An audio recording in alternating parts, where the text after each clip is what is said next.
ಎಲ್ಲರಿಗೂ ಈ 78ನೇ ಸ್ವಾತಂತ್ರ್ಯ ದಿನಾಚರಣೆಯ ಶುಭಾಶಯಗಳು. ಇವತ್ತು ಇವತ್ತವರದ್ದು ಒಂದು ಒಳ್ಳೆ ಕಾರ್ಯಕ್ರಮ. ಇದುವರೆಗೆ ನಮಗೂ ಈ ಕಾನ್ಸೆಪ್ಟ್ ಬಂದಿಲ್ಲ. ಇಷ್ಟು ವರ್ಷ ನಾವು ಸ್ವಾತಂತ್ರ್ಯಾಚರಣೆ ಹೋಗೋದು ಯಾರೋ ಬಾವುಟ ಕಟ್ಟಿರ್ತಾರೆ, ರಾಜೇಶ್ ಅಂತ ಇದ್ದಾರೆ, ಅವರ ಮೊದಲಿಂದ ಮಾಡ್ಕೊಂಡು ಬರ್ತಾ ಇದ್ರು. ಅವ್ರು ಮಾಡ್ತಾರೆ, ನಾವು ಹೋಗ್ತೀವಿ, ಬಾವುಟ ಹಾರಿಸ್ತೀವಿ, ಬರ್ತೀವಿ. ಬಟ್ ಅದನ್ನು ಹೇಗೆ ಕಟ್ತಾರೆ, ಹೇಗೆ ಅದನ್ನು ಇದು ಮಾಡಬೇಕು, ಇಳಿಸೋದು ಯಾವ ರೀತಿ, ಆ ರೀತಿ ನಮಗೆ ಯಾವುದೂ ಕಾನ್ಸೆಪ್ಟ್ ಇರಲಿಲ್ಲ. ಮೊದಲಿಗೆ ಈ ಕಾರ್ಯಕ್ರಮನ ಯುವಜನ ನೇತೃತ್ವದಲ್ಲಿ ಹಮ್ಮಿಕೊಂಡಿರೋದಕ್ಕೆ ಅವ್ರಿಗೆ ಫಸ್ಟಿಗೆ ಕೃತಜ್ಞತೆ ಸಲ್ಲಿಸ್ತೀನಿ. ಒಳ್ಳೆಯದಾಗಿ ಈಗ ನಾವು ಸ್ವಾತಂತ್ರ್ಯ ದಿನಾಚರಣೆ ಎಲ್ಲ ನಾವು ಚಿಕ್ಕ ವಯಸ್ಸಿಂದ ಓದ್ತಾ ಬರ್ತೇವೆ. ನಾವು ಸ್ವಾತಂತ್ರ್ಯ ಹಿಂದೆ ಏನು ನಾವು ನೋಡಿರಲಿಲ್ಲ ಹೇಗಿದೆ ಅಂತ, ಬಟ್ ಅಲ್ಲಿನ ಪರಿಸ್ಥಿತಿಗಳು ಹೇಗಿತ್ತು ಅಂತೇಳಿ ನಾವು ಓದಿ ಇವತ್ತು ವಿಡಿಯೋಗಳಲ್ಲಿ ನೋಡಿ ತಿಳ್ಕೊಂಡಿದ್ವಿ.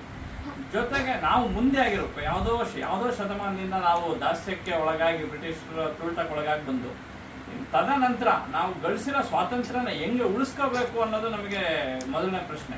ನಮ್ಮಲ್ಲಿ ನಾವು ಭಾರತೀಯರು, ಯಾವುದೇ ಜಾತಿ ಧರ್ಮ ಭೇದ ಏನೇ ಇರಲಿ, ಮೊದಲು ನಾವು ಭಾರತೀಯರನ್ನು ನಾವು ಅರ್ಥಕೋಬೇಕಾಗುತ್ತೆ. ಆ ನಿಟ್ಟಿನಲ್ಲಿ ಎಲ್ಲರೂ ಜೊತೆಗೆ ಗೂಡಿದರೆ ನಮ್ಮ ದೇಶ ಇವತ್ತು ವಿಶ್ವಗುರು ಆಗೋದ್ರಲ್ಲಿ ಸಂಶಯವಿಲ್ಲ. ನಮ್ಮ ರಾಷ್ಟ್ರಾಭಿಮಾನ ಎಲ್ಲರಿಗೂ ಇರಬೇಕು. ಆ ನಿಟ್ಟಿನಲ್ಲಿ ನಾವು ರಾಷ್ಟ್ರ ಧ್ವಜ, ರಾಷ್ಟ್ರಗೀತೆ ಯಾವ ರೀತಿ ಗೌರವ ಕೊಡಬೇಕು ಅದನ್ನು ನಾವು ಫಸ್ಟ್ ಅರ್ಥಕೋಬೇಕಾಗುತ್ತೆ. ಹಾಗಾಗಿ ಇವತ್ತು ರಾಜೇಶ್ ಅಣ್ಣವರು ಈ ಬಾವುಟದ ಬಗ್ಗೆ ಸವಿಸ್ತರವಾಗಿ ನಮ್ಗೆ ತಿಳಿಸ್ಕೊಡ್ತಾರೆ. ನಮಗೂ ಒಂದು ಪಾಠ ಇದು.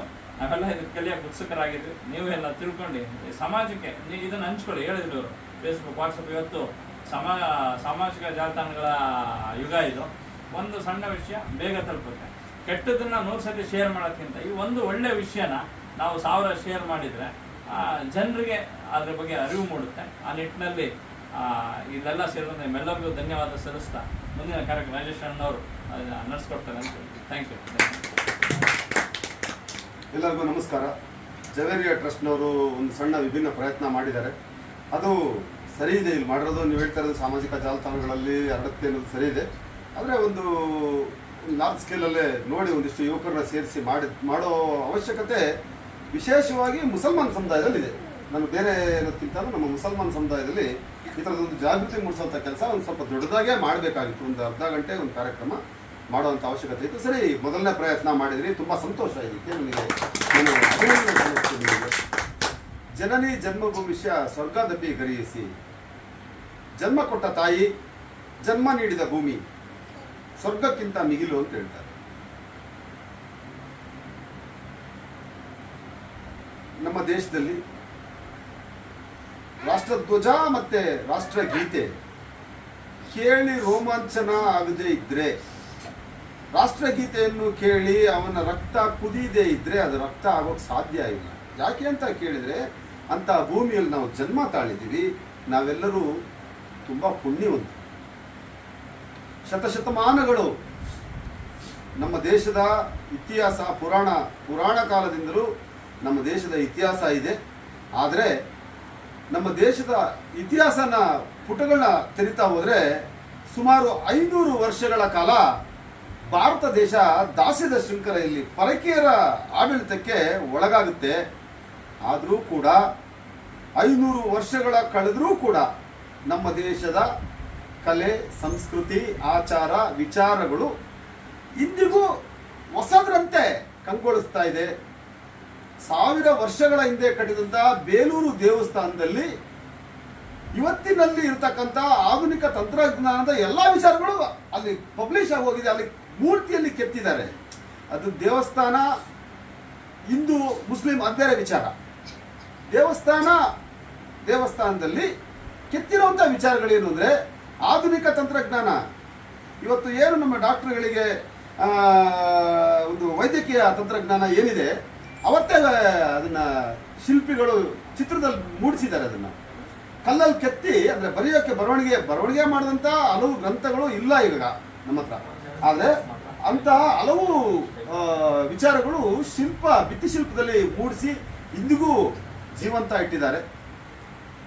500 ವರ್ಷಗಳ ಕಾಲ ಪರದಾಸ್ಯದ ಅಂಗಲ್ಲಿ ಬದುಕಿದಂಥ ಭಾರತ ದೇಶ 1947 ಆಗಸ್ಟ್ 15ರಂದು ಸ್ವತಂತ್ರಗೊಳ್ಳುತ್ತೆ. ಸ್ವತಂತ್ರಗೊಂಡಾಗ ಈ ದೇಶನ ಹೇಗೆ ಮುನ್ನಡೆಸಬೇಕು, ಈ ದೇಶಕ್ಕೆ ರಾಷ್ಟ್ರಧ್ವಜ ಬೇಕು, ರಾಷ್ಟ್ರಗೀತೆ ಬೇಕು, ಸಂವಿಧಾನ ಬೇಕು, ತನಗೆ ತಾನೇ ತಯಾರು ಮಾಡ್ಕೊಳ್ಳುವಂಥ ಒಂದು ಒಳ್ಳೆ ಗಟ್ಟಿತನ ಇರೋಂಥ ನಮ್ಮ ದೇಶ ಒಂದೇ ವರ್ಷದಲ್ಲಿ ತನ್ನೆಲ್ಲ ಆಶಯಗಳನ್ನು ಈಡೇರಿಸ್ಕೊಳ್ಳುತ್ತೆ. ಹಾಗೆಯೇ ಒಂದೇ ಮಾತರಂ ನಮ್ಮ ಏನು ಸ್ವತಂತ್ರ ಚಳುವಳಿ ಇತ್ತು ಅದರಲ್ಲಿ ಒಂದೇ ಮಾತರಂ ಘೋಷವಾಕ್ಯವಾಗಿ ಮೊಳಗಿತು. ಸ್ವತಂತ್ರ ದೇಶಕ್ಕೆ ಬಂತು. ತದನಂತರದ ದಿನಗಳಲ್ಲಿ ಹೊಸದೊಂದು ರಾಷ್ಟ್ರಗೀತೆ ಬೇಕು ಅಂತ ಕೇಳಿದಾಗ ಜನಗಣ ಮನ ಅಧಿನಾಯಕ ಜಯ ಹೇ ಏನು ಈ ಗೀತೆನ ರವೀಂದ್ರನಾಥ ಠಾಗೂರ್ ಅವರು ಈ ಗೀತೆಯನ್ನು ರಚಿಸ್ತಾರೆ. ಅದು ದೇಶದ ರಾಷ್ಟ್ರಗೀತೆಯಾಗಿ ಮಾರ್ಪಡುತ್ತೆ. ಹಾಗೆಯೇ ರಾಷ್ಟ್ರಧ್ವಜ ಹೇಗಿರಬೇಕು ಅನ್ನೋ ವಿಚಾರನೂ ಅಲ್ಲಿ ಚರ್ಚೆ ಆಗುತ್ತೆ. ಆವಾಗ ಈ ರಾಷ್ಟ್ರಧ್ವಜವನ್ನು ವಿನ್ಯಾಸಗೊಳಿಸೋದವರು ಪಿಂಗಾಳಿ ರಾಮಯ್ಯನವರು ಅಂತೇಳಿ ಅವರು ವಿನ್ಯಾಸಗೊಳಿಸ್ತಾರೆ. 1948 ಜುಲೈ 12ರಂದು ಈ ರಾಷ್ಟ್ರಧ್ವಜದ ವಿನ್ಯಾಸ ಆಗುತ್ತೆ. ತದನಂತರ ಈ ರಾಷ್ಟ್ರಧ್ವಜದಲ್ಲಿ ಆಶಯಗಳಿದೆ. ಕೇಸರಿ ತ್ಯಾಗ ಬಲಿದಾನದ ಸಂಕೇತವಾದರೆ, ಬಿಳಿ ಪರಿಶುದ್ಧತೆ ಬಗ್ಗೆ ಹೇಳುತ್ತೆ, ಸತ್ಯ ಶಾಂತಿ ಪರಿಶುದ್ಧತೆ ಬಗ್ಗೆ ಹೇಳುತ್ತೆ. ಹಾಗೆ ಹಸಿರು ಈ ದೇಶದ ವ್ಯವಸಾಯ ಮತ್ತು ಕೈಗಾರಿಕೆಗಳ ಬಗ್ಗೆ ತನ್ನ ಬಿಂಬಿಸುತ್ತೆ. ಇಂಥ ಒಂದು ರಾಷ್ಟ್ರಧ್ವಜ ಅದರ ನಡುವೆ ಸತ್ಯ ಶಾಂತಿಗಾಗಿ ಒಂದು ಅಶೋಕ ಚಕ್ರವನ್ನು ಅಳವಡಿಸಿರುತ್ತೆ. ಅದಕ್ಕೆ 24 ಕಡ್ಡಿಗಳಿರುತ್ತೆ. ಆ ಥರದೊಂದು ಉದಾತ್ತ ಸಂದೇಶಗಳನ್ನತ್ತ ರಾಷ್ಟ್ರಧ್ವಜ ನಿರ್ಮಾಣ ಆಗುತ್ತೆ. ಅಂದಿನಿಂದ ಈವರೆಗೂ ಈ ರಾಷ್ಟ್ರಧ್ವಜ ನಮ್ಮ ದೇಶದಲ್ಲಿ ಅಜರಾಮರವಾಗಿ ಪಟಪಟಿಸ್ತಾ ಇದೆ. ನಮ್ಮ ಇಡೀ ದೇಶಕ್ಕೆ ನಮ್ಮ ರಾಷ್ಟ್ರಧ್ವಜವನ್ನು ನಮ್ಮದೇ ರಾಜ್ಯದ ಧಾರವಾಡದ ಗರಗ ಎಂಬ ಗ್ರಾಮದಲ್ಲಿ ಈ ರಾಷ್ಟ್ರಧ್ವಜಗಳನ್ನು ತಯಾರು ಮಾಡಿ ಎಲ್ಲ ಕಡೆನೂ ಅದನ್ನು ರವಾನೆ ಮಾಡಲಾಗುತ್ತೆ. ನಮ್ಮ ಈ ರಾಷ್ಟ್ರಧ್ವಜ ನಮ್ಮ ರಾಜ್ಯದಲ್ಲಿ ನಿರ್ಮಾಣ ಆಗುತ್ತೆ ಅನ್ನೋದು ನಮ್ಮೊಂದು ಹೆಮ್ಮೆಯ ವಿಚಾರ. ಹಾಗೆ ಇದಿಷ್ಟು ವಿಚಾರಗಳು. ಅದು ಹೊರತುಪಡಿಸಿದಂತೆ ನಿಮಗೆ ರಾಷ್ಟ್ರಧ್ವಜ ಹೇಗೆ ಕಟ್ಟಬೇಕು, ಅದೂ ರಾಷ್ಟ್ರಧ್ವಜಕ್ಕೆ ಆದಂಥ ಒಂದು ಸಂಹಿತೆ ಇದೆ. ರಾಷ್ಟ್ರಧ್ವಜ ಹೀಗೆ ಇರಬೇಕು, 2:3 ಯಾವುದೇ ಧ್ವಜ ತಗೊಂಡ್ರು 2:3 ಒಂದು ಡೈಮೆನ್ಷನ್ನಲ್ಲೇ ಇರಬೇಕಾಗುತ್ತೆ. ಧ್ವಜ ಅಡ್ಡಾದಿಡ್ಡಿ ಸ್ಕ್ವೈರಲ್ ಇರಂಗಿಲ್ಲ, ಅದು ಬೇರೆ ಬೇರೆ ರೂಪಾಂತರಗೊಳ್ಳಂಗಿಲ್ಲ. ಅದಕ್ಕೆ ಆದಂಥ ಒಂದು ವಿಧಾನ ಇದೆ. ಅದು 2:3 ಅನುಪಾತ ಅಂತ ಹೇಳ್ತಾರೆ. ಅದು ಹೆಂಗೆ ತಗೊಂಡ್ರು 2:3 ಅನುಪಾತದಲ್ಲಿ ಆ ಧ್ವಜ ಇರಬೇಕಾಗುತ್ತೆ. ಆ ಥರ ಒಂದು ಧ್ವಜದ ಒಂದು ಸಂಹಿತೆ ಇರುತ್ತೆ. ಧ್ವಜವನ್ನ ಎಲ್ಲಂದ್ರೆ ಇಲ್ಲಿ ನೀವು ಆರ್ಸೋಕೆ ಬರೋಲ್ಲ. ಧ್ವಜವನ್ನ ತಗೊಂಡೋಗಿ ಯಾವುದೋ ಒಂದು ನಿಮ್ಮ ಬ್ಯಾಕ್ಗ್ರೌಂಡಿಗೆ ಪರ್ದೆ ಥರ ಹಾಕೋಕೆ ಬರೋಲ್ಲ. ಅದನ್ನ ಟೇಬಲ್ ಮೇಲೆ ಟೇಬಲ್ ಕ್ಲಾತ್ ಆಗಿ ಉಪಯೋಗಿಸೋಕೆ ಬರೋದಿಲ್ಲ. ಧ್ವಜಕ್ಕೆ ಧ್ವಜದ್ದೇ ಆದಂಥ ಪಾವಿತ್ರ್ಯತೆ ಇದೆ. ಧ್ವಜದ ಪಾವಿತ್ರ್ಯತೆ ಕಾಪಾಡಬೇಕಾದದ್ದು ನಿಮ್ಮೆಲ್ಲರ ಆದ್ಯ ಕರ್ತವ್ಯ. ಅದು ನಮ್ಮ ಪ್ರತಿಯೊಬ್ಬ ಮನುಷ್ಯನ ಏನು ಪಾವಿತ್ರ್ಯತೆಯನ್ನು ಕಾಪಾಡ್ಕೊಳ್ತೀವಿ, ಅದೇ ರೀತಿ ಈ ದೇಶದ ಪಾವಿತ್ರ್ಯತೆಗಾಗಿ ರಾಷ್ಟ್ರಧ್ವಜ ಮತ್ತು ರಾಷ್ಟ್ರಗೀತೆಯ ಪಾವಿತ್ರ್ಯತೆಯನ್ನು ಕಾಪಾಡಬೇಕಾದದ್ದು ನಿಮ್ಮೆಲ್ಲರ ಆದ್ಯ ಕರ್ತವ್ಯವಾಗಬೇಕು. ರಾಷ್ಟ್ರಧ್ವಜವನ್ನು ಯಾವುದೇ ರಾಷ್ಟ್ರಧ್ವಜ ಆಯ್ದ ಕೇಂದ್ರಗಳಲ್ಲಿ ಸ್ಥಳಗಳಲ್ಲಿ ಹೊರತುಪಡಿಸಿದರೆ ನಾವು ಜನಸಾಮಾನ್ಯರು ಆರಿಸುವಂಥ ಧ್ವಜನ ಬೆಳಗ್ಗೆ ಆರಿಸಿ ಸಂಜೆ ಸೂರ್ಯಾಸ್ತ ಆಗೋದ್ರೊಳಗಾಗಿ ಅದಕ್ಕೆ ಆದಂತಹ ಗೌರವವನ್ನು ಕೊಟ್ಟು ನಾವು ಇಳಿಸಿ ಏನಾಗಿದೆ ವಾಹನಗಳಿಗೆ ಅದಕ್ಕೆ ಇದಕ್ಕೆ ಹಾಕುವಂತ ಅವಕಾಶ ಕೊಟ್ಟಿದ್ದಾರೆ.